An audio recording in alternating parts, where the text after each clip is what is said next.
वेदांत शरणम मम, श्री अरविंद शरणम मम। स्वामी विवेकानंद जी को मेरा प्रणाम, और यहाँ का जो विशेष आत्माओं उनको भी मेरा प्रणाम। जो यहाँ से प्रश्न आया था, पहला प्रश्न है, हम अपने दैनिक कार्यों और गतिविधियों में हर पल दिव्य उपस्थिति को कैसे महसूस कर सकते हैं?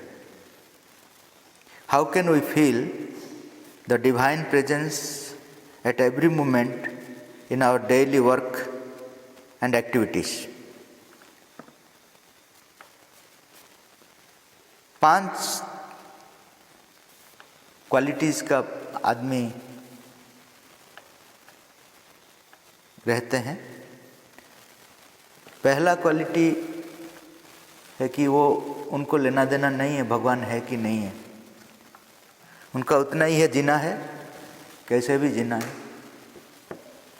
अच्छाई से जीना है या बुराई से जीना है, लेकिन एक सुखमय जीवन के लिए वो जो भी कर सकते हैं, ऐसा एक कैटेगरीज है। दूसरा कैटेगरी है कि वो भगवान को विश्वास करते हैं, लेकिन उनके लिए समय या ध्यान देना वो नहीं चाहते हैं। वो सोचते हैं भगवान अपना काम करे, हम अपना काम करेंगे। अगर उनको कुछ कृपा होगा तो दया कीजिए, तो नहीं, अपना हिसाब से चलेंगे। ऐसा भी आदमी है। तीसरा कैटेगरी आदमी है, वो जो दूसरा है, उसमें और एक कैटेगरी भी है, सब कैटेगरी, कि वो लोग नहीं करना चाहते हैं, लेकिन अगर कोई करते हैं तो वो खुश होते हैं। ठीक है, आप लोग भाग्यवान है, भगवान का काम कर रहे हैं, हम लोग नहीं कर पाते हैं, हमारा बहुत काम है। तीसरा कैटेगरी है, वो भगवान को विश्वास करते हैं, लेकिन उतना ही समय देते हैं जितना उनका अपना काम खत्म हो जाने के बाद, अगर कुछ समय मिलता है तो देते हैं, नहीं मिलता तो नहीं।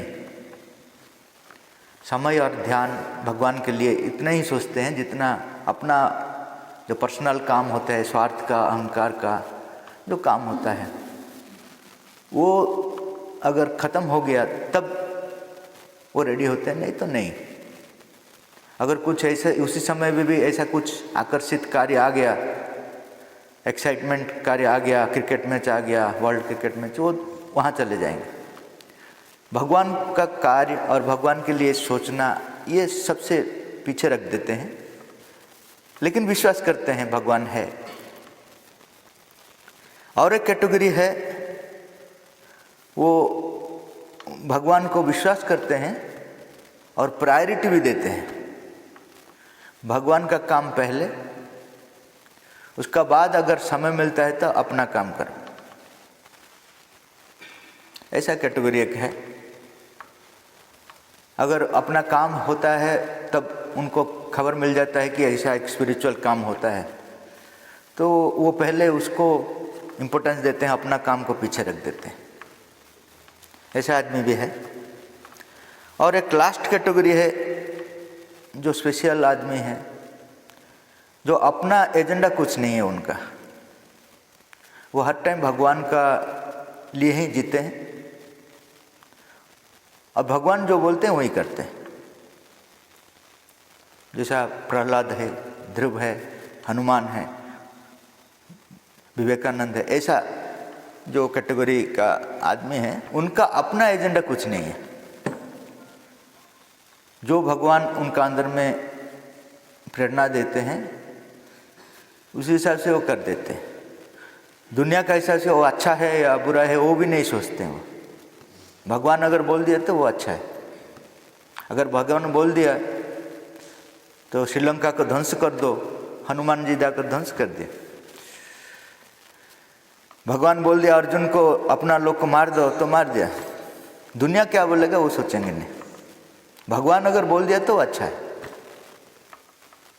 तो ये 5 कैटेगरी में जो लास्ट कैटेगरी, वो हर टाइम भगवान का उपस्थिति को फील करते हैं, हर टाइम। वो जो जीवन में अगर बहुत बड़ा तूफान आ गया, उसमें भी वो नहीं भूलते हैं।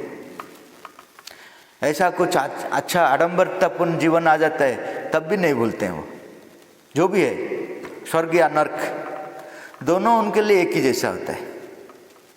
प्रहलाद जी को कितना तकलीफ दी है उनका पिताजी, लेकिन वो बोला कि तुम भूल जाओ विष्णु का नाम, तो तुम त्रिलोक का मालिक हो जाएगा। हम लोग होते तो त्रिलोक का जरूरत नहीं होता है, यहाँ का छोटा सा पोस्ट अगर मिल जाता कलेक्टर या, तो हम लोग रेडी हो जाते हैं, अरे पहले से क्यों नहीं बोला, इतना दिन में वेस्ट कर दिया। लेकिन प्रहलाद बोल रहे हैं त्रिलोक का मालिक कैसे हो पाऊंगा मैं, क्योंकि विष्णु का नाम मेरा श्वास है, मेरा ब्रीदिंग है। ब्रीदिंग को रोककर मैं कैसा क्या बन सकूंगा। तो ऐसा ही ध्रुव, उनको जब नारद जी आकर बोले कि तुम इतना छोटा हो, इतना तपस्या कर रहे हो क्यों, अभी एंजॉयमेंट का टाइम है, तुम चले जाओ, तुम्हारा पिताजी और माताजी तुमको ढूंढने के लिए इधर उधर घूमते हैं। तो उन्होंने पूछा कि आपको कैसा पता चला मेरा पिताजी इधर उधर घूमते हैं। तो उन्होंने बोला केवल पता नहीं है, मैं तुमको भी दिखा सकता हूँ, मेरा इतना कैपेसिटी है।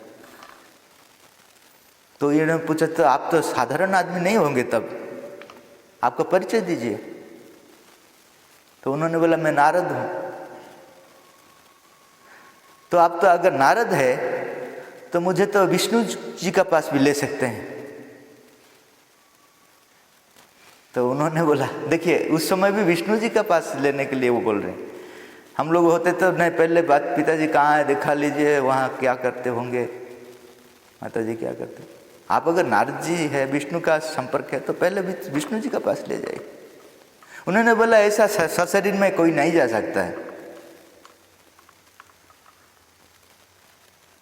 फिर ये बोल रहे हैं ठीक है मैं नहीं जा सकता हूं, वो आ सकते हैं कि नहीं आ सकते। तो नारद बोले उनके लिए कुछ असंभव नहीं, वो आ सकते हैं, लेकिन वो आने के लिए तपस्या करना पड़ेगा, बहुत बड़ा तपस्या करना पड़ेगा, ऐसा नहीं आएंगे वो। तो ध्रुव जी बोले इसलिए तो मैं तपस्या कर रहा था, आप क्यों डिस्टर्ब कर रहे हो। तो नारद जी बोला मैं ऐसा आदमी को नहीं देखा, इतना छोटा बच्चा है, भगवान के लिए सब कुछ देने के लिए रेडी। तो ये लोग हर टाइम उनका प्रेजेंस फील करते हैं, नर्क हो या स्वर्ग हो, जहाँ भी हो, रात में या दिन में, वो भगवान का प्रेजेंस फील करते हैं। उनको अगर कोई पूछेगा कि प्रमाण भी कर देगा कि भगवान नहीं है, तो वो विश्वास नहीं करेंगे, क्योंकि उनका अनुभव है। अनुभव का ज़्यादा प्रमाण नहीं है, प्रूफ से ज़्यादा अपना अनुभव होता है। इसलिए स्वामी विवेकानंद जी एक बार बोले थे, अगर मेरा पैर से सब कुछ नीचे चले जाएगा, भूमि जो है नीचे चले जाएगा, तब भी मैं बोलूँगा हे भगवान आप ही सत्य है। हम लोग का जीवन में अगर छोटा छोटा चीज हो जाता है, हम लोग बोलते हैं भगवान नहीं है, भगवान होते तो ऐसा काम कैसा होता है। लेकिन पैर का नीचे से अगर भूलोक चले जाएगा, तब भी उन्होंने बोल रहे हैं कि भगवान सत्य है। श्री अरविंद भी एक बार लिखे हैं कि इंटेलेक्चुअल्स मेरा पास आए थे, वो प्रमाणित कर दिया भगवान नहीं है। उनका लॉजिक इतना पावरफुल था, मैं उनको बोल दिया ठीक है भगवान नहीं है। वो चले गए खुश में। उसका बाद भगवान खुद आए, मुझे आलिंगन किए, मैं हूँ या नहीं हूँ। तो श्री अरविंद पूछ रहे हम लोग को, किसको सत्य मैं मानूंगा, ये जो प्रमाण को सत्य मानूंगा या डायरेक्ट साक्षात है मेरा साथ जो मुलाकात हुआ उसको सत्य मानूंगा। तो ये लोग जो फोर्थ कैटेगरी में है, उसको आप जितना भी प्रूफ दीजिए, वो प्रूफ उनका पास कुछ नहीं है। अपना अनुभव, अपना एक्सपीरियंस, वो उनके लिए सत्य है। बाकी जो 4 कैटेगरी में बोला है, वो एक एक प्रमोशन होते आएंगे। ये लास्ट स्टेज को आना है। अगर जो प्रश्न है कि कंटिन्यूअसली कैसे डिवाइन प्रेजेंस फील करना है, तो ये 5th स्टेज को हम लोग आना है। बाकी सब एक एक स्टेज है हमारा ऊपर आने का। जो 4th कैटेगरी में है, वो कभी कभी भगवान का उपस्थिति फील करेंगे, लेकिन हर टाइम नहीं फील करेंगे। लेकिन उनका अंदर में कन्फ्यूजन नहीं रहेगा, भगवान का एक्सपीरियंस में कन्फ्यूजन नहीं रहेगा। 3rd कैटेगरी में जो भगवान का काम को पीछे रख देते हैं, अपना काम को सामने रख देते हैं। 4th कैटेगरी में क्या, भगवान का काम को सामने रखते हैं, अपना काम को पीछे रखते हैं। उनका जीवन में जो एक्सपीरियंस आता है, हर टाइम नहीं आता है जैसा 5th कैटेगरी का जैसा, लेकिन जो आता है क्लियर आता है, उसमें कन्फ्यूजन नहीं होता है। ये जो 3rd कैटेगरी में जो है, जो भगवान का काम को पीछे रखते हैं, अपना काम को सामने रखते हैं, उन लोग का जीवन में भी आता है भगवान का एक्सपीरियंस, लेकिन वो खुद कन्फ्यूजन हो जाता है कि ये ठीक है कि नहीं है। कभी कभी गलत चीज को भगवान सोच दे लेते हैं, कभी कभी भगवान का एक्सपीरियंस जो देते हैं भगवान, उसको वो एक्सेप्ट नहीं कर पाते हैं, कन्फ्यूजन में चले जाते हैं। क्योंकि अपना काम को इम्पोर्टेंस देते हैं, इसलिए क्लैरिटी नहीं रहता है, थोड़ा सा डार्कनेस रह जाता है। जैसे डार्कनेस में कुछ चीज को पता नहीं चलता है क्या है, ऐसा ही है जो 3rd कैटेगरी में जो रहते हैं, उन लोगों को पता नहीं चलता ये भगवान से आए हैं या असुर से आए हैं या इग्नोरेंट वर्ल्ड से आए हैं, पता नहीं चलता, कन्फ्यूजन में रहते हैं उन लोग। और जो पहला का 2 है, उन लोग का जीवन में भी आता है कभी कभी, लेकिन कभी भी पता नहीं चलता क्या होता है उनका जीवन में। तो हम लोग को इम्पोर्टेंस देना है। अगर भगवान का उपस्थिति हर टाइम फील करना चाहते हैं, तो वही मेरे लिए सब कुछ है, वो जो बोलेंगे वही करूंगा, उसका अलावा मेरा कुछ करना नहीं है। ऐसा स्थिति को, ऐसा हम लोग अगर पहुंच जाएंगे, तो हर मुहूर्त उनका प्रेजेंस फील करेंगे। बाकी जो जीवन है धारा, वो एट बेस्ट हम लोग बोल सकते हैं प्रिपरेशन। अगर ये स्टेज आ गया, तो हर परिस्थिति में वो भगवान का उपस्थिति फील करेंगे। जीवन में तूफान आ जाता है, उसमें भी वो पीसफुल रहेंगे। जो प्रयास करते हैं, प्रयास में जितना तकलीफ होता है, उसमें भी वो स्थिर रहेंगे। और जो सरेंडर अपने आप को करते हैं, उसमें वो कैलकुलेशन नहीं रहता, मैं आपको इतना दे दिया तो आप कितना दिया। वो आनंद आ जाता है, सरेंडर में आनंद आ जाता है, भगवान को अपने आप को दे देने से आनंद आ जाता है। वो कैलकुलेशन नहीं करता है कि मैं इतना दिन पूजा किया, मेरा जीवन में क्या हुआ, प्रमोशन नहीं हुआ, पैसा नहीं मिला, मेरा घर में इतना प्रॉब्लम है। आप क्या करते हैं, इतना दिन में क्यों आपको पूजा किया हूं। ये जो हिसाब किताब का चीज नहीं रहता है उन लोग के अंदर में, क्योंकि वो जो समर्पित होते हैं, समर्पण में ही आनंद मिलता है उनको। और इतना कॉन्फिडेंस है भगवान का ऊपर उनका कि जो भी होगा उसका अंदर में वो एक चीज ही फील करेंगे कि हर चीज जो भी होगा वो अच्छा ही होगा मेरे लिए।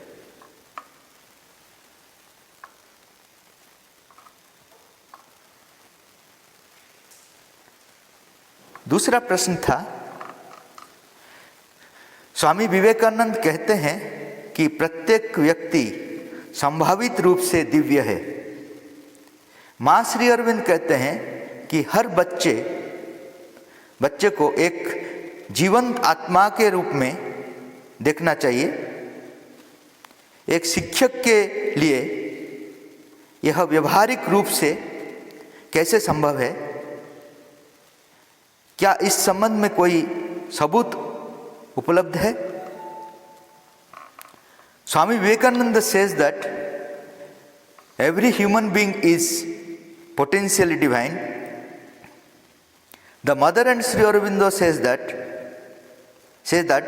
every child should be seen as a living soul. How is this practically possible for a teacher? Is there any evidence available in this regard? Living soul का मतलब क्या है? जीवंत आत्मा जो बोलते हैं उसका मतलब क्या है? जीवंत आत्मा का मतलब है जो बच्चा अपना हृदय से जीने के लिए चाहता है। बच्चों लोग को जब पूछेंगे तुम क्यों पढ़ना चाहते हो, तो ऐसा नहीं बोलेगा वो जीवंत जो आत्मा जो ऐसा नहीं बोलेगा मैं कलेक्टर बनूंगा, इंजीनियर बनूंगा, पैसा ज़्यादा ये रहूँगा, अच्छा से रहूँगा, इतना प्रॉपर्टी खरीद लूँगा, ये सब उनका अंदर में नहीं आएगा। उसको पूछेंगे क्यों तुम पढ़ने आए हो, तो बोलेगा पढ़ने में आनंद है, जानने में आनंद है, सीखने में आनंद है, जीवन आनंद है। तो उसको आपको पता चल जाएगा कि ये साधारण आदमी नहीं है, ये जीवंत आत्मा है। तो एक शिक्षक को कैसा पता चलेगा? ये तो मैं बाहर का चीज़ बोल दिया, अगर किसी को ट्रेनिंग दे देगा वो बोलने शुरू कर देगा। तुम अच्छा बोला है बोलने से ये भी इसको पूछेंगे तो वो भी वैसा बोलेगा, लेकिन अंदर का चीज़ को कैसा पता चलेगा? एक अवेकेंड सोल जो खुद जीवन में अवेक है, जागृत है, जागृत आत्मा एक जीवंत आत्मा को पहचान पाएगा।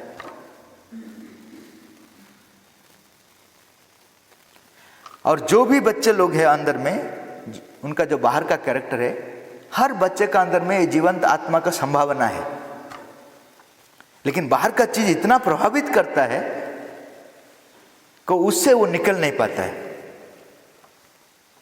यही वे हर टीचर का रोल आ जाता है। इसलिए माताजी ने बोले हैं कि टीचर ऑट टू बी ए योगी। शिक्षक एक योगी है। योगी का मतलब नहीं है हिमालय जाकर तपस्या करना।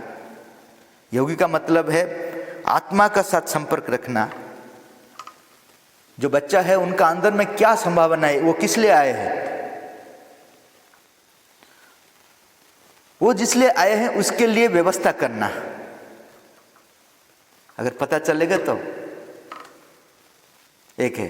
दूसरा है आजकल जैसा इतना स्टूडेंट हो गए हैं, एक टीचर का अंडर में 500-600 स्टूडेंट आ जाते हैं, तो उनका टाइम कितना मिलेगा कि वो जीवंत आत्मा को पहचानेगा।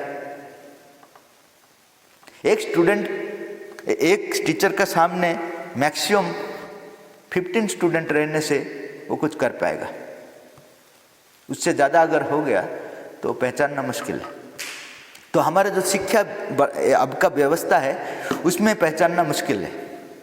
अगर भी वो टीचर का इतना कैपेसिटी है तब भी मुश्किल है, लेकिन कुछ भी तो हो पाएगा, कुछ तो कर पाएगा वो। अगर वो एक योगी है तो कुछ कर पाएगा। हर बच्चा का अंदर में क्या पॉसिबिलिटीज है, अगर वो पॉसिबिलिटी को वो निकाल नहीं पाता है तो उनका जीवन को वो व्यर्थ बना देता है। हम लोग बच्चे को बोलते हैं तुम इंजीनियर बन जाओ, तुम डॉक्टर बन जाओ। वो क्यों बनेगा? वो किस लिए आया है हम लोग को पता नहीं, उनको भी पता नहीं। अगर वो जिस पर्पज के लिए आया है वो अगर वो नहीं हो पाएगा तो उनका जीवन उनके लिए, समाज के लिए व्यर्थ है, भगवान के लिए व्यर्थ है। जैसे ये जो माइक है इसको मनुष्य बनाया है, किस लिए बनाया? मैं बोलूंगा आप सुनेंगे, इसलिए बनाया। ये घर को किस लिए बनाया? रहने के लिए। गाड़ी को किस लिए बनाया? इधर उधर जाने के लिए। अगर घर बोलेगा कि मैं भी गाड़ी जैसा घूमूंगा, ये स्टार्ट करने से ही गिर जाएगा, क्योंकि ये बनाया नहीं इसलिए नहीं बनाया, वो रहने के लिए बनाया। अगर गाड़ी बोलेगा कि मैं नहीं जाऊंगा इधर उधर, बोर हो गया हूं, मैं घर जैसा एक जगह में रहूंगा, तब उनको हम लोग गैरेज में बेच देंगे, तुम्हारा काम खत्म हो गया, रिटायरमेंट लाइफ ले लो। जो जिस पर्पज के लिए बनाया हुआ है, अगर वो चीज वो नहीं करता है तो वो व्यर्थ है। हम लोग अपने आप को पूछेंगे कि हम लोग किस लिए आया पता है क्या, तो कैसे होंगे? इसलिए पहला जो शिक्षा केंद्र का जो पहला लक्ष्य है, मैं कौन हूं, आत्मज्ञान उसको बोलते हैं। हमारा जो ऋषिकुल आश्रम था, उसमें जो विद्यार्थी पढ़ रहे थे, पहला ज्ञान दे रहे थे कि मैं कौन हूं। पहले मुझको पता होना चाहिए मैं कौन हूं, उसका बाद दुनिया के बारे में पता होना चाहिए। अभी मुझको पता नहीं मैं कौन हूं, लेकिन दुनिया के बारे में पता लगाता हूं। अमेरिका का प्रेसिडेंट कौन है, औरंगजेब कौन है, उनका कितना बच्चा था, क्या जरूरत है हमारा जीवन में, उनका 5 बच्चा या 4 बच्चा है, इसमें फर्क क्या पड़ता है? लेकिन आप लिख लेंगे ठीक तो आप ब्रिलियंट हो गए, जीवन में कुछ नहीं सीखा। तो पहला ज्ञान मैं क्यों आया हूं वो कैसे पता चलेगा?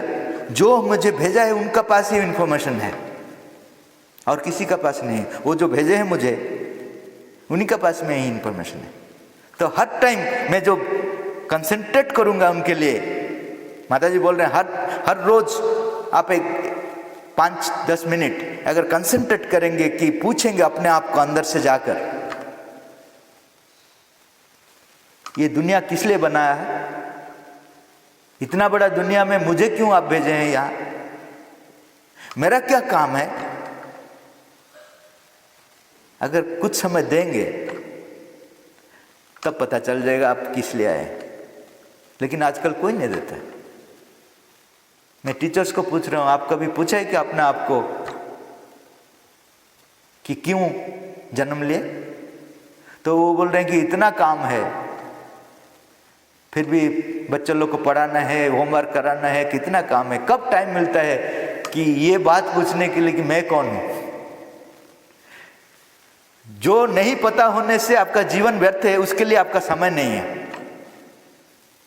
जो पता होने से आपका कुछ नहीं होता है, उसके लिए समय है। और मनुष्य बोलता है अपने आप को महाज्ञानी।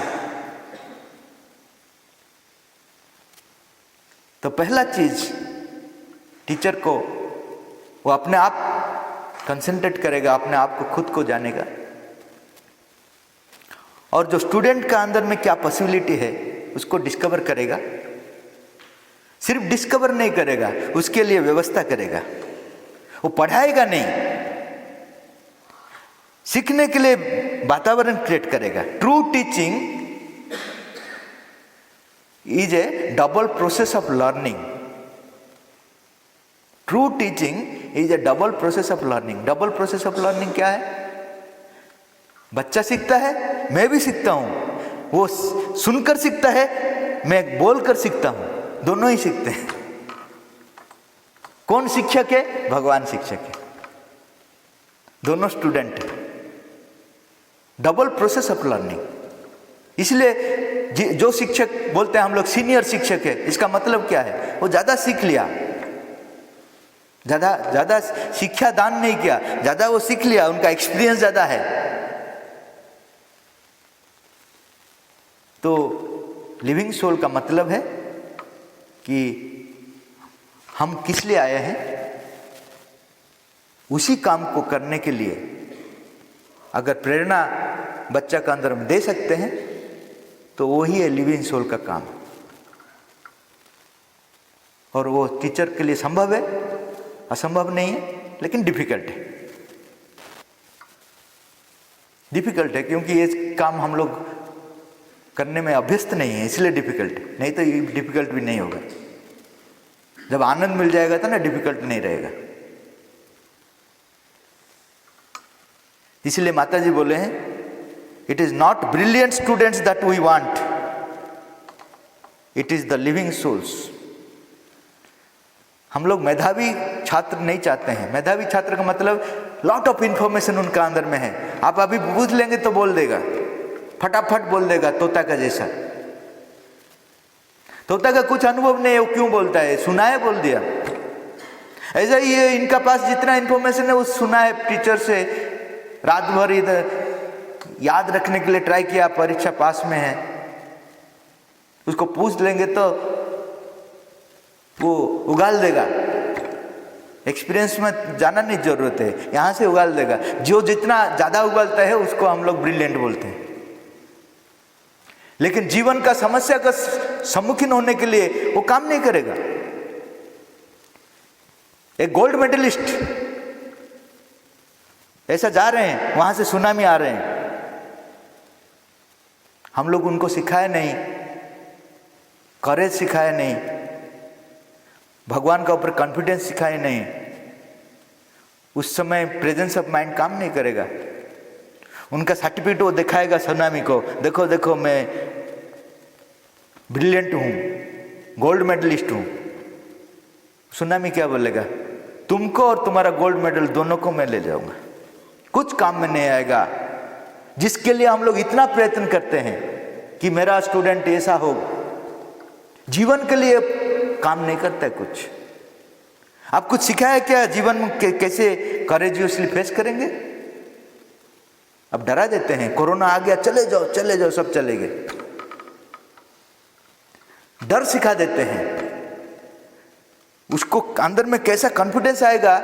माता जी बोल रहे हैं अगर भगवान का ऊपर कॉन्फिडेंस आएगा तो नथिंग कैन टच यू, कोई डिजीज भी आपको टच नहीं कर पाएगा। अगर कोई मारने के लिए आएगा वो भी वहां रुक जाएगा, अगर मेरा अंदर में इतना कॉन्फिडेंस है भगवान का ऊपर, इतना पावरफुल मैं हो जाऊंगा कि मेरा पास कोई आ नहीं पाएगा। तो वो चीज हम लोग सिखाया क्या? उनको नहीं सिखाया। शुरू से डरा देते हैं उनको, अगर पढ़ेगा नहीं तो भीख मांगेगा। वो डर जाता है, भीख मांगेगा, क्यों पढ़ूंगा? डर कर पढ़ता है। तुमको नौकरी नहीं मिलेगा, तुम मर जाओगे, खाने पीने भी नहीं मिलेगा, वो डर जाता है।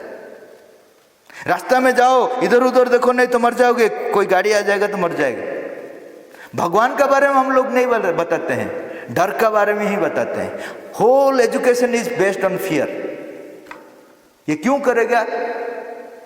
कि ऐसा खराब हो जाएगा अगर नहीं करेगा, ऐसा तुम्हारा ये हो जाएगा। अच्छा चीज बोलने का हम लोग सिखा ही नहीं, तो स्टूडेंट्स को कैसा हम लोग प्रिपेयर करेंगे? एक जीवन का सम्मुखीन होने के लिए निस्वार्थपर होना, दूसरा का लिए, अगर दूसरे को प्रॉब्लम है तो अपने आप को वहाँ जितना भी रिस्क है वो जाकर उनको हेल्प करना, ये कौन सिखाता है? अगर घर से एक बच्चा आ जाता है, उनका अंदर में जो अनसेल्फिशनेस रहता है बाय डिफॉल्ट जो आता है, दूसरा बच्चा को अगर खाना पीना उनका पास में नहीं है, वो अगर अपना टिफिन बॉक्स से दे देता है, घर में उनको वाह मिलता है ना थप्पड़ मिलता है? बोलिए मुझे। तुमको इतना अच्छा से बनाया था, तुम्हारा हेल्थ ठीक रहेगा, तुम उनको दे दिया, ऐसा खराब काम मत करो। तो उनको पता चला कि दूसरों को देने में खराब है। दूसरे दिन क्या बोलेगा? उनका अंदर में जो पेन होगा वो अपने आप ले जाएगा, घर को चले जाएगा।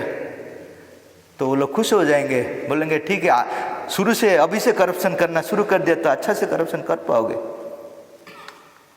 यही तो हम लोग सिखाते हैं। उनको सिखाते हैं कि दूसरा आदमी का, दूसरा बच्चा का क्या हुआ तुमसे फर्क नहीं है, तुम्हारा मार्क ज्यादा होना है, तुम क्लास में फर्स्ट होना है। तो अपने आप को फर्स्ट बनाने के लिए और दूसरे को जो उनका अंदर में जो फ्रेंडशिप था, प्रेम था, वो खत्म हो जाता है। वो बच्चा अगर बोलेगा कि मुझे थोड़ा सिखाओ, मुझे पता नहीं है, तो वो बोलेगा तुम अगर सीख जाओगे तो मैं फर्स्ट नहीं होऊंगा। नहीं। तो हम लोग इनको मनुष्य बनाते हैं या पशु बनाते हैं? बताइए। जानवर बना देते हैं। ये जो क्लास में फर्स्ट होना है, कंपटीशन में भेजना है, वो अपने आप को सीखता है कि मैं मेरे, वो जब बड़ा हो जाता है बाप पिताजी और माताजी को पूछते नहीं आजकल, इसीलिए ओल्ड होम ज्यादा हो गया। क्यों? उनको हम लोग ही सिखाए तुम तुम्हारे लिए जियो। वो इतना सीख लिया, बोले तुम भी मेरे से पर है, अलग है, तुम भी चले जाओ ओल्ड एज होम को, क्योंकि तुमने सिखाए मुझे कि अपने लिए जियो, दूसरों को क्या होता है पता है, उसमें क्या फर्क पड़ता है। जीवंत आत्मा का मतलब है कि हर आदमी का अंदर में भगवान का उपस्थिति को देखना है। अंदर से जो प्रेरणा आता है उसको इंपॉर्टेंस देना है। मन जो बोलता है उसको इंपॉर्टेंस मत दीजिए। मन हर टाइम अपना स्वार्थ, अपना अहंकार के लिए बोलता है, उसको इंपॉर्टेंस मत दीजिए। That is called living soul.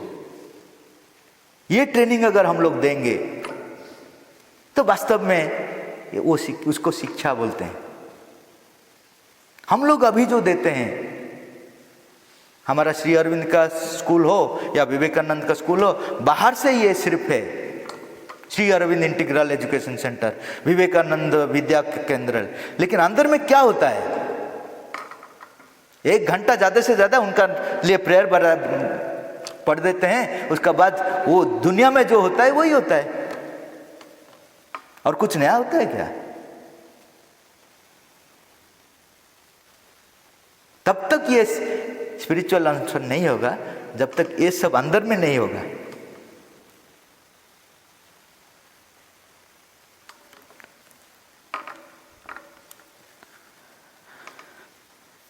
उसका बाद का प्रश्न है, समय समय पर भारत में कई महापुरुषों, संतों और ऋषियों ने जन्म लिया, इसके बावजूद भारत को कई अत्याचारों का सामना करना पड़ा।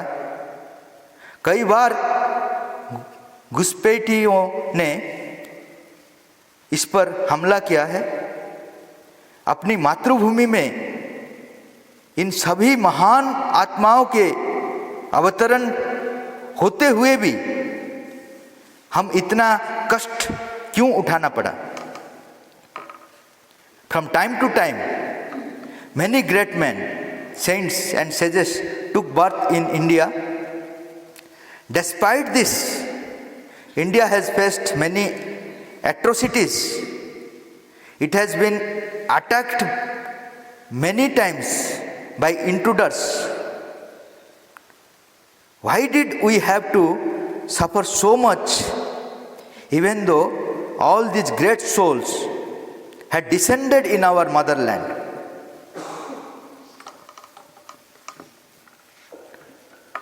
ग्रेट सोल्स आ जाते हैं, हम लोग कितना एक्सेप्ट कर रहे हैं? यीशु क्रिस्ट आ गए हैं, उनको मार दिया हम लोग। श्री राम आए, वनवास को भेज दिए, चलो 14 वर्ष वनवास चले जाओ, हमारे लिए तुम काम कुछ नहीं। श्री कृष्ण आया, उनको जितना गाली मिला किसको नहीं मिला, गिनीज रिकॉर्ड में उनका नाम है। हम लोग क्या करते हैं? जब भगवान हमारे पास आते हैं तो हम लोग क्या करते हैं?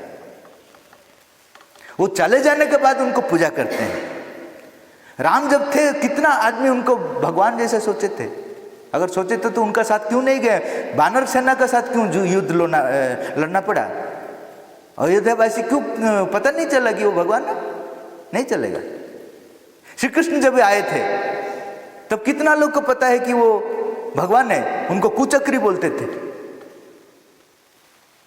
जब एक बार द्वारिका में बहुत बड़ा फीस्ट हो रहा था, श्री कृष्ण को कोई बुलाया नहीं था। रुक्मिणी जी पूछा कि आप तो वीआईपी नहीं तो वीवीआईपी है, आपको क्यों बुलाया नहीं?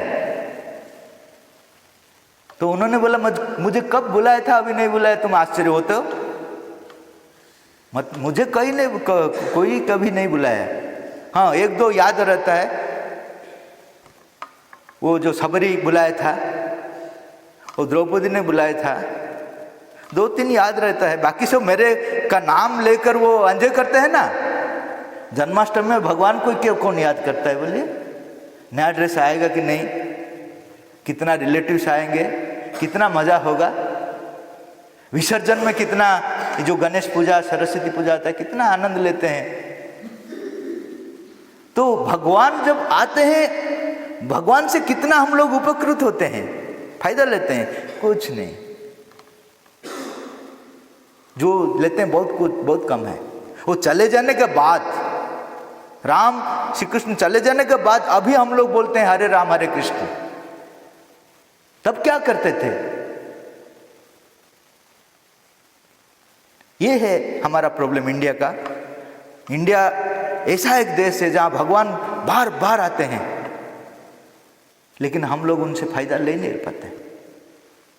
वो लोग आक्रमण क्यों किया? हम लोग दुर्बल है, ये तो क्लियर कट है। वो लोग खराब है, वो दूसरा बात छोड़िए। मुझे कोई क्यों आक्रमण करेगा अगर मैं प्रिपेयर्ड हूं? स्वामी विवेकानंद बोल रहे, माताजी बोल रहे, बी लाइक ए हीरो। हम लोग तो बी लाइक ए जीरो रहते हैं हर टाइम, और बोलते हैं इतना बड़ा बड़ा आदमी आए, हमारा फायदा कुछ नहीं हुआ। घर का सामने बहुत गाड़ी रहेंगे, लेकिन गाड़ी चलाने के नहीं आता है, डरते हैं, तब क्या फायदा है? इसीलिए हम लोग का अंदर में ज्ञान रहना चाहिए, आध्यात्मिक ज्ञान सब रहना चाहिए, उसका साथ करेज भी रहना चाहिए।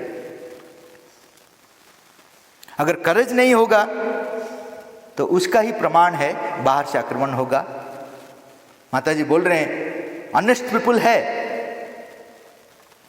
लेकिन उनका काबिलियत नहीं है। वो घर में रोते हैं, हे भगवान ये करो वो करो, मैं तो दुर्बल हूं। अच्छा आदमी है लेकिन काबिलियत नहीं है, काबिल आदमी है लेकिन ऑनेस्टी नहीं है। देखिए ऐसा हम लोग डिवाइडेड हो गए हैं। ऑनेस्ट आदमी है लेकिन कुछ करने के लिए डरते हैं, तो उसके लिए आक्रमण ही हम लोग को प्रिपेयर करते हैं। बार बार आक्रमण से हम लोग थोड़ा सा ताकतवान होते हैं। ये ग्रेस है, हम लोग को जो आक्रमण होता है हम लोग थोड़ा सा एक्टिव होते हैं। ये ग्रेस है हमारे लिए, क्योंकि हम लोग इतना दुर्बल है। अच्छा गुण है, लेकिन कुछ करने के लिए हमारा अंदर में साहस नहीं है, इसलिए बार बार आक्रमण हुआ। ताकतवान लोग आक्रमण करते हैं। वो लोग जब आक्रमण करते हैं, हमारा संसद से आकर वो लोग भी चेंज होते हैं, उनका कैरेक्टर भी चेंज होता है। ये दोनों का फायदा होता है। हमारा जो कैरेक्टर उनका पास चले जाता है, समय लेता है बहुत, और उनका जो काबिलियतपन, जो सामर्थ्य हमारा पास आता है। ज़्यादा से ज़्यादा इंजस्टिस, ये जितना इंजस्टिस होता है, इसका थ्रू में ही हम लोग थोड़ा सा कैपेबल होते हैं। ये माओवादी है, आतंकवादी है, ये लोग हम लोग को अवेक करते हैं, अरे भाई लड़ो। ये लोग अगर नहीं होते तो हम लोग घर में सोते रहते। मैं अच्छा हूं, मैं अच्छा हूं। अच्छा का क्या मतलब है अगर काम में वो प्रतिफलित नहीं होता है? इसीलिए बार बार भारत का ऊपर आक्रमण हुआ है, क्योंकि हम लोग अच्छा है लेकिन हमारा अंदर में काबिलियत नहीं है। वो बार बार प्रहार आता है हम लोग को बनाने के लिए। जैसा एक पत्थर है, अच्छा पत्थर है, लेकिन सुंदर मूर्ति बनाने के लिए उनका ऊपर प्रहार जरूरत होता है। वो शिल्पी क्या करता है? उसको बार बार प्रहार मारकर उनको सुंदर मूर्ति बनाता है। इसलिए हम लोग अच्छे हैं, लेकिन हम लोग को सुंदर बनाने के लिए ये प्रकृति करता है, नेचर ऐसा बना सिचुएशन क्रिएट करता है कि बार बार प्रहार मारता है हथौड़ा से। हथौड़ा, ये जो एक्सटर्नल अटैक जो होता है वो लोग हथौड़ा है, प्रकृति है वो मैनेजर है, हम लोग को बनाता है। तो जब तक हमारा ऑनेस्टी और कैपेसिटी, ये दोनों एक ही व्यक्ति में प्रतिफलित नहीं होगा, तब तक ऐसा चीज चलते रहेगा। जितना भी महापुरुष आने दो, जितना भी अवतार आने दो, जब तक हम लोग रेडी नहीं है तब तक ये सब आएगा।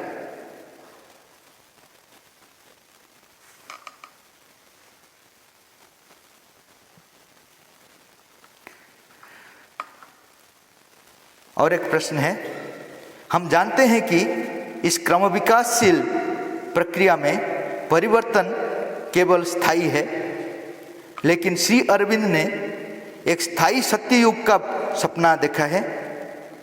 यदि ऐसा है तो क्या स्थायी सत्ययुग में परिवर्तन रुक जाएगा? हमारे प्राचीन वैदिक शास्त्र सत्य, त्रेता, द्वापर और कली के दोहराव वाले युग चक्र के बारे में कहते हैं। हम अपने प्राचीन वैदिक शास्त्र का खंडन करते हुए श्री अरविंद का स्थायी सत्ययुग के सपने पर कैसे विश्वास कर सकते हैं? We know that the change is only the permanent in this evolutionary process, but Sri Aurobindo has dreamed of a permanent Satya Yuga. If it is so, then will the change stop in the permanent Satya Yuga? Our ancient Vedic scriptures say about repetitive yuga cycle of Satya, Treta, Dwapara and Kali. How can we believe in Sri Aurobindo's dream of permanent Satya Yuga, contradicting our ancient Vedic scriptures? ये contradiction नहीं है। श्री अरविंद बोल रहे हैं वैदिक scripture एक ऐसा चीज है, मनुष्य जितना प्रस्तुत होता है उतना ही रिवील होता है, बाकी सब सीड फॉर्म में रहता है। ऐसा नहीं कि वैदिक शास्त्र में जो कुछ है हर चीज हम लोग को पता है। मनुष्य जितना आगे जाता है अवतार आकर उतना ही रिवील करता है जितना मनुष्य डाइजेस्ट कर सकता है। हम लोग जब नर्सरी में थे तब मत्स्य अवतार आए, तब तो गीता नहीं बोले थे, वो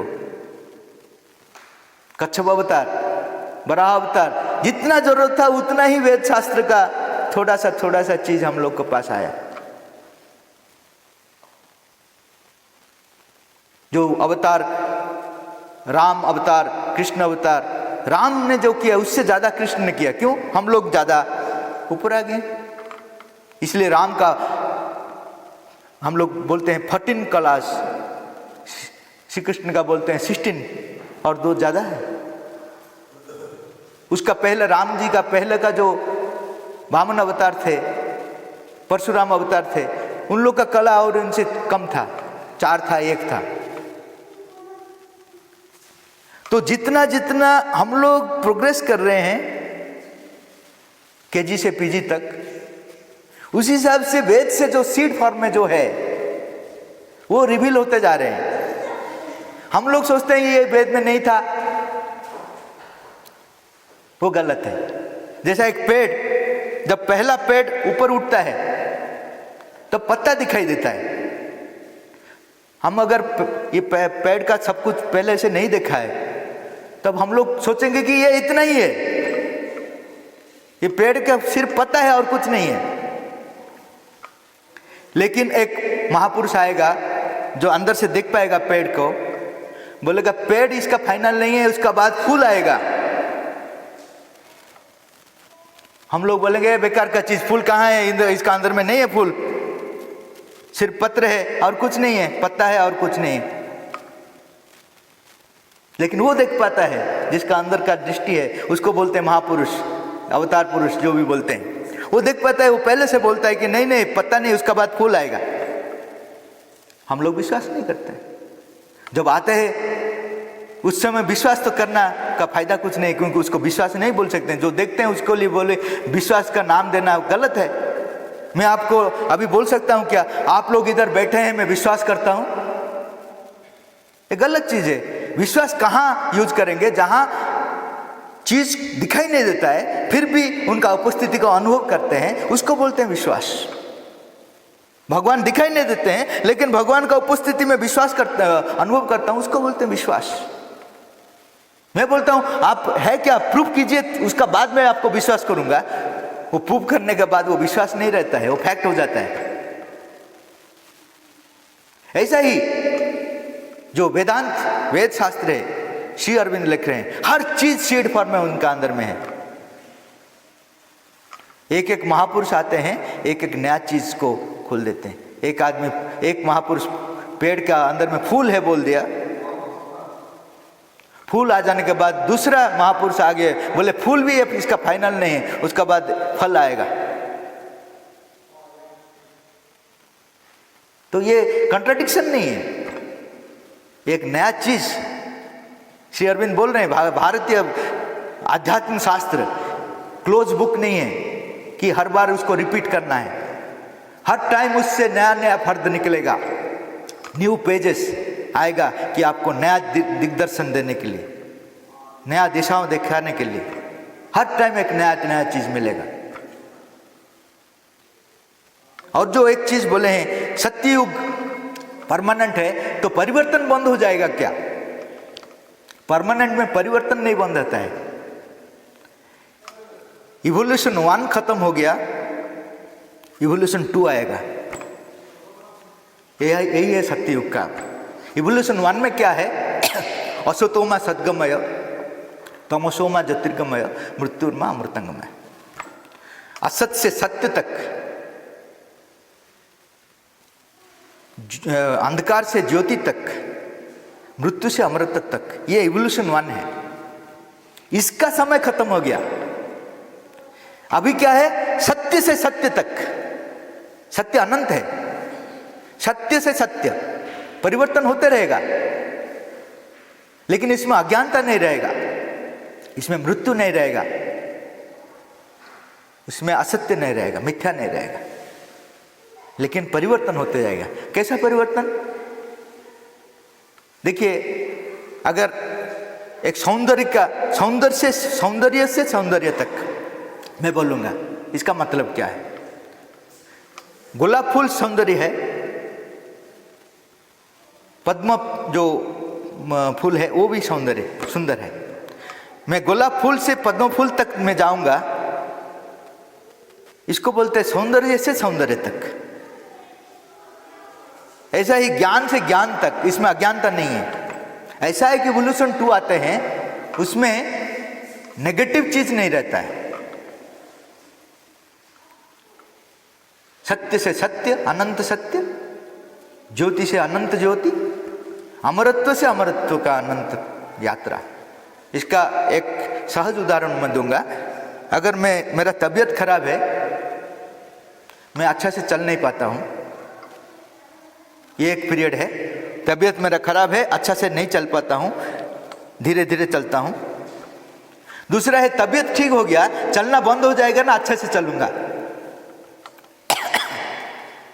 इवोल्यूशन 1 है, तबीयत खराब का समय है, हम लोग धीरे धीरे ट्रैवल करते हैं, एक्सीडेंट होता है, गिर जाते हैं, उठते हैं, तबीयत खराब है। अभी तबीयत ठीक हो गया इवोल्यूशन 2 के लिए, अभी जर्नी मेरा बंद हो जाएगा ना, अच्छा जर्नी होगा, स्पीड अप होगा, परिवर्तन और भी तेज हो जाएगा, एक्सेलरेट हो जाएगा। इसलिए श्री अरविंद बोल रहे हैं, जो परमानेंट सतयुग का मतलब परिवर्तन अच्छा होगा, अच्छा से तेजियान होए, स्पीड अप हो जाएगा, और इसमें अज्ञानता नहीं रहेगा, इसमें जो नेगेटिव चीज नहीं रहेगा। इसको बोलते हैं परमानेंट सत्ययुग। ये सब वेद शास्त्र में है, लेकिन कॉमन आदमी समझ नहीं पाएगा। उनके लिए भगवान ही आना पड़ता है बार बार समझाने के लिए नया नया चीज को। हम लोग जितना समझते हैं, बोलते हैं यही वेद है, यही हिंदू धर्म है, यही सनातन धर्म है। सनातन धर्म का एंड नहीं है, ये बार बार नया चीज आपको देते जाएगा। आप अगर रेडी है तो उनका साथ आप सनातन तक अनंत यात्रा करते जाएंगे, नया नया चीज के लिए लेकर। यही है सनातन धर्म। तो विरोधाभास नहीं है। हम लोग को विरोधाभास लगता है, क्योंकि हम लोग जितना समझे हैं वेद को, उतना को ही बोलते हैं वेद। अगर कोई कुछ नया चीज आ गया तो बोलते हैं ये वेद नहीं है, ये हमारा अज्ञानता है।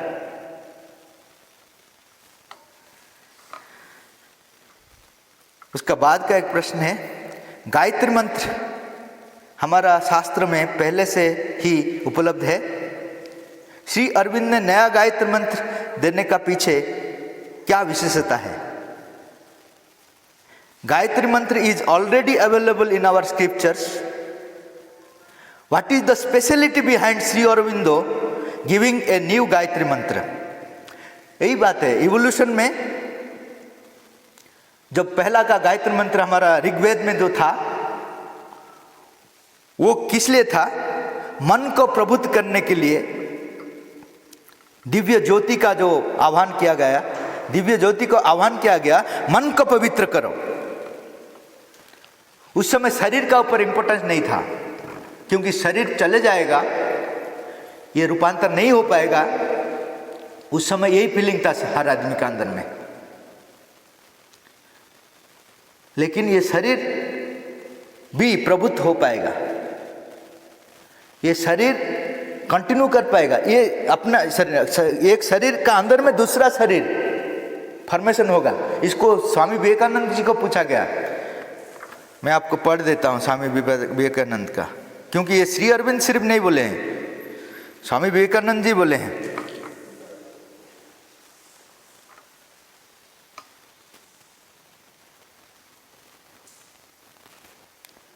कि एक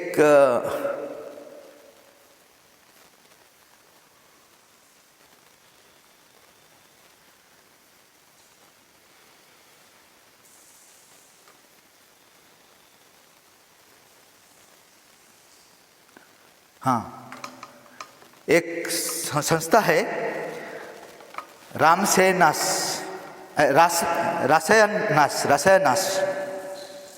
उन लोग का फिलोसफी था, मैं पढ़ देता हूँ. रासायनास से first make the body very strong.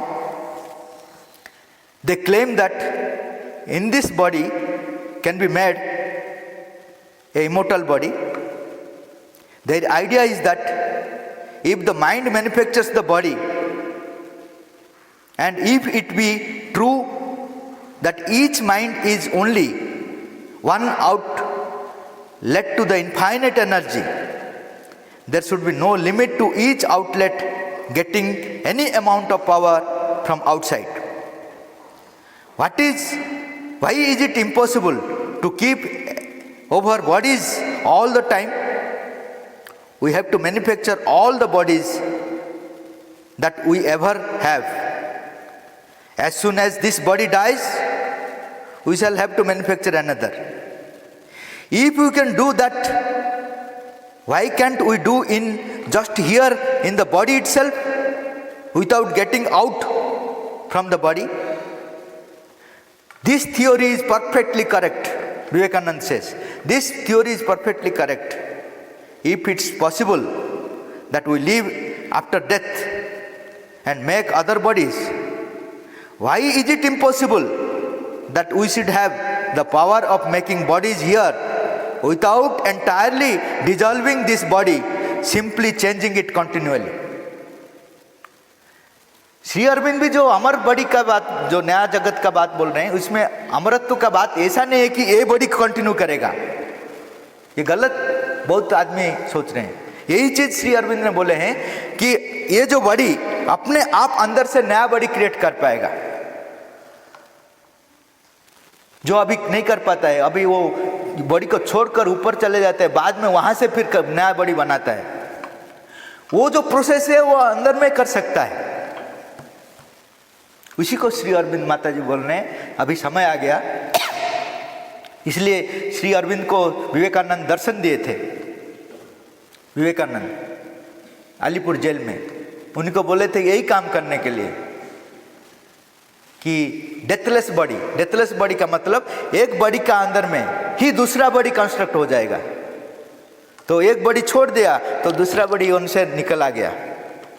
जैसा सांप का जो ऊपर का स्किन चले जाता है, उससे निकल आ जाता है नया सांप, ऐसा ही हमारा ये नया बॉडी पाने के लिए ये बॉडी को छोड़कर ऊपर जाकर फिर बनाकर फिर आने का जरूरत नहीं है. यही अंदर में ये प्रोसेस कंटिन्यू हो पाएगा, कॉन्शियस लिंक हो पाएगा, तो मरने का जो अनुभव वो नहीं रहेगा. तो ये सब चीज श्री अरविंद काम किया, इससे पहले बिलीव का फॉर्म में था ये सब। विवेकानंद खुद बोले हैं इट इज पॉसिबल, लेकिन उस समय नहीं आया था, इसका ऊपर इतना इंपॉर्टेंस नहीं दिए थे वो। इसलिए वो जब छोड़ दिया शरीर, उसका बाद श्री अरविंद को बोले कि अभी समय आ गया ये काम करने का। तो इसमें कंट्राडिक्शन कुछ नहीं है।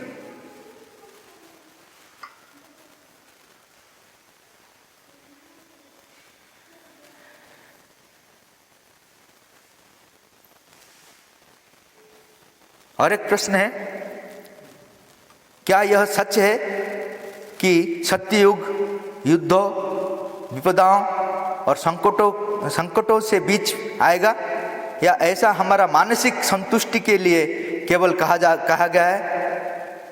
यदि सत्ययुग का आना निश्चित है तो इतने वर्ष बीत जाने के बाद भी कोई संकेत क्यों नहीं दिखाता है? Is it true that Satyayug will come in the midst of wars, calamities and crisis, or is it said only for our mental satisfaction? If the coming of Satyayuga is certain, then why are there no signs ever after passing so many years? ये तो पहले से हम लोग को पता है, कलयुग का बाद सत्ययुग आता है। कलयुग में जो युद्ध, ये जो आपदाएं, संकटों, ये तो नेचुरल है। तो पहला बात तो ये मन को संतुष्ट करने के लिए ये बात नहीं है, पहले से हमारे शास्त्र में है कलयुग का बाद ही सत्ययुग आता है। कलयुग क्या है? युद्ध, संकट, ये सब भरपूर है कलयुग में, उसका बाद ही सत्ययुग आएगा, इसमें कंफ्यूजन नहीं होना चाहिए। तो श्री अरविंद जो सत्ययुग बोलते हैं, इतना समय क्यों लगता है? उसके लिए डेट दिया गया क्या? श्री अरविंद बोल रहे हैं कि अगर डेट देंगे तो वन साइडेड हो जाएगा, भगवान वहां से करते हैं, आप लोग का कोलैबोरेशन कहाँ है? तो इसमें थोड़ा फ्लेक्सिबिलिटी है। माता जी को पूछा गया कितना साल लगेगा, माता जी बोले इवोल्यूशन को थोड़ा सा एक्सीलरेट कर दिए। श्री अरविंद तपस्या कर इसको थोड़ा एक्सीलरेट कर दिया। कुछ बिलियनियर होना वाला था मनुष्य से अतिमान होने के लिए, वो फ्यू थाउजेंड ईयर्स में होगा, उतना एक्सीलरेट कर दिया। अगर मनुष्य नीचे से प्रयास करेगा तो वो 300 ईयर्स में कम जाएगा। फिर 300 years from the soul's realisation, हम लोग का जो आत्मा मैं कौन हूं वो पता हो गया, उससे 300 पता होने के बाद वो शरीर का ऊपर काम करेगा, वो मिनिमम 300 ईयर्स लगेगा इसको चेंज करने के लिए, वो मिनिमम प्रोसेस है। तो फ्यू थाउजेंड ईयर्स लगेगा। अगर मनुष्य कोलैबोरेट करेगा तो it will reduce to 300 years from our soul realisation. Soul realisation का बाद 300, क्योंकि वो जो काम करेगा सोल रियलाइज हो जाने के बाद शरीर का काम होगा, इसके लिए मिनिमम 300 ईयर्स लगता है। जैसा एक पेड़ को आप लगा दिया, वो तो अपना समय लेगा, हम लोग थोड़ा सा एक्सेलरेट कर सकते हैं, लेकिन उसका मिनिमम पीरियड हम लोग रखेगा ही वो। ऐसा ही हमारा मिनिमम पीरियड वो बोलते हैं 300 साल। कब से? सोल रियलाइजेशन का बाद। सोल रियलाइजेशन हो जाने के बाद जो वो काम करेगा शरीर का ऊपर, वो 300 साल मिनिमम लगेगा। Thank you very much. आप लोग बहुत अच्छा प्रश्न पूछा है, क्योंकि ऐसा प्रश्न में पाठचक्र में, हमारा जो पाठचक्र में भी नहीं पाया था। कल बोल रहा था कि इतना अच्छा प्रश्न कैसे पूछ लिए। धन्यवाद सबको।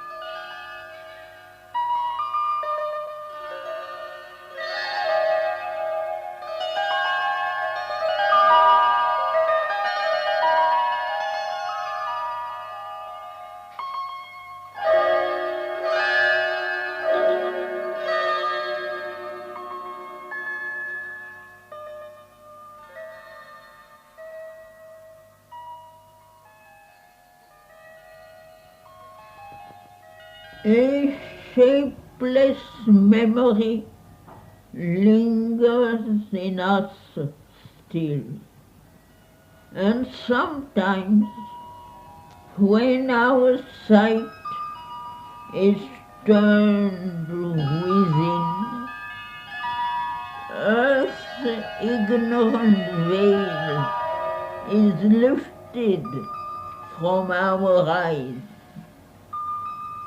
There is a short, miraculous escape.